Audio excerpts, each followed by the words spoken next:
Jamie Peha with TableTalk Northwest, and we are here today at the Washington Wine Restaurant Awards. And I had the fortunate opportunity to speak with the gentleman who was awarded last year the Sommelier of the Year from the Washington State Wine Commission, Thomas Price, who is the head sommelier at the Metropolitan Grill. Welcome. Hi, Jamie. Nice to see you. I'm so excited to be able to chat with you. You've had quite a year, haven't you? There's been a lot of things going on. Yeah, it's been wonderful. Okay, I won't dig too deep because I know there's a good story there about everything else that's going on. But first of all, being the head sommelier at the Metropolitan Grill, that is an enormous restaurant, does a ton of business, and you must have an incredible wine list. How many wines are on that wine list? Last count, we're at about 2,500 SKUs. Okay, 2,500. That's a lot.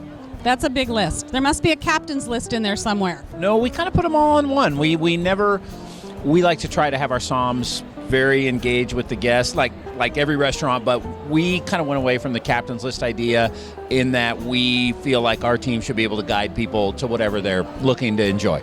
I know that when I had dinner there recently, I felt very helped in that department. It was like, what should I have? And you had some very special blends on the menu. I think that you actually had a hand in making, if I'm not mistaken. There's a couple of wines that are proprietary wines for us. We have the Metropolitan Grill Cabernet, 2010. It's our 5th vintage. We work with Tom Glaze at Balboa Winery, and these aren't wines that are left over. These are custom made by me and him every year. And then we have the Metropolitan Grill Reserve 2006. Same story, made by Balboa. This one has a little more Petit Verdot and is a little bigger, richer style.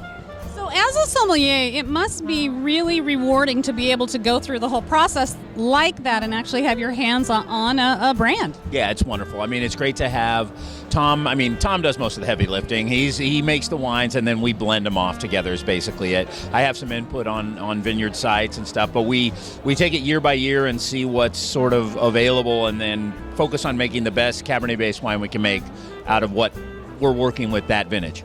Okay, I have a couple. I have so many questions, not just a couple. I have many questions for you. One of them is, we're at the Washington Restaurant Awards. They're going to be giving out awards here in just a short time. And since you received the Sommelier of the Year award last year, my question to you is the importance of an award like this. What does that do for someone? And also then, what does it do for the Washington wine industry recognizing people this way?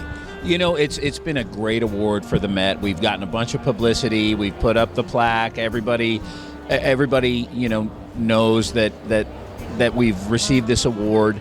It's kind of helped move the needle in terms of publicity. Our PR firms had a lot of fun with it, and it's been a great award. You know, overall, I think this is a great event because it celebrates Washington wine. It's a bunch of people who are like-minded, and there's a lot of great wines open and really cool people in the room that we don't always get to see in the same room every year.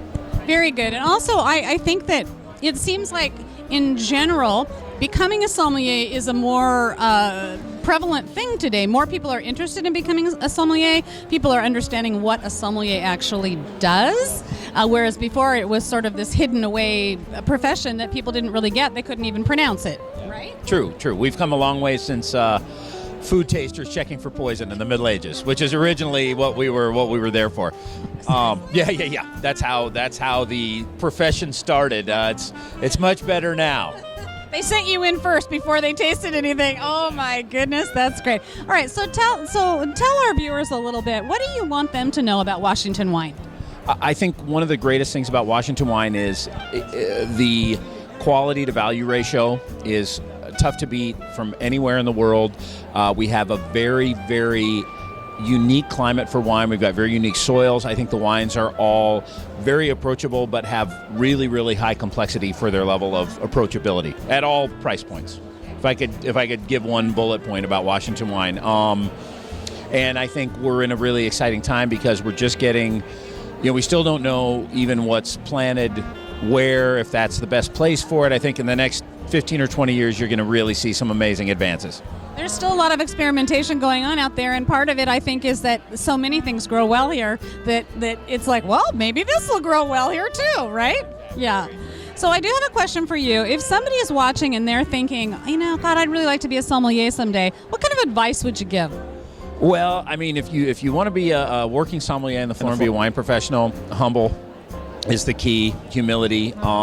If you want to try to become a master sommelier, good luck with that. I mean, you just study and give up your life for about 5 or 7 years, and you'll get there. But seriously, the most important thing I think is selling the guest what the guest wants at the price point the guest wants, not selling them what you want. You can have all these different ideas about wines and what you like, but you shouldn't enforce your palate on somebody else's. Your job is to get to know their palate and embrace that. You heard it here on Table Talk Northwest, and this is last year's Sommelier of the Year from the Washington State Wine Commission, Thomas Price with the Metropolitan Grill. Thank you.